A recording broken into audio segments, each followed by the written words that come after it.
Home office 2025 সালের 1 জানুয়ারি থেকে সকলের জন্য ভিসা বাধ্যতামূলক করেছিল।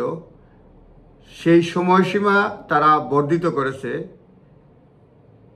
আজকে হাউস অফ কমন্সে Seema Malhotra, minister for migration and citizenship, উনি রিটেন স্টেটমেন্ট দিয়েছে এবং রিটেন স্টেটমেন্টে উনি বলেছেন যে অনেকেই যেহেতু করতে পারে নাই বা টেকনিক্যাল প্রবলেম হওয়ার আশঙ্কা দেখা দিয়েছে, সেজন্য 1 জানুয়ারি 2025 সালে ভিসা পুরোদমে চালু করা যাচ্ছে না এবং বিভিন্ন ধরনের অনেকেই আশঙ্কা করতেছে যে পুরো না করায় একটা উইন্ডার স্টাইল স্ক্যান্ডাল হয়ে যেতে পারে।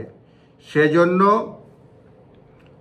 মন্ত্রীর এই যে মিনিস্টার ফর মাইগ্রেশন সিটিজেনশিপ সীমা মালহোত্রার ঘোষণা অনুযায়ী যেসব বিআরপি, বায়োমেট্রিক রেজিডেন্ট পারমিট কিংবা বায়োমেট্রিক রেজিডেন্ট কার্ড বিআরসি, যেটা 31শে ডিসেম্বর 2024 সালে শেষ হওয়ার কথা ছিল, সেটা বিভিন্ন পরিবহনে চলাফেরা করার জন্য বা যে কোনো ক্ষেত্রে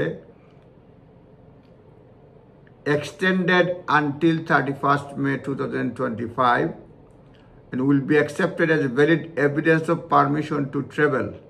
valid পারমিশন টু ট্রাভেল হিসাবে অ্যাকসেপ্ট করা হবে। তবে এবং মিনিস্টার একই সঙ্গে বলছেন যে 3.1 মিলিয়ন অলরেডি সাকসেসফুলি করেছে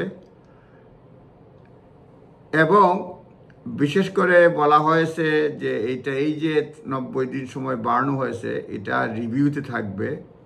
সুতরাং বিআরপি এবং বিআরসি এটা accepted as a travel document এটা থাকবে।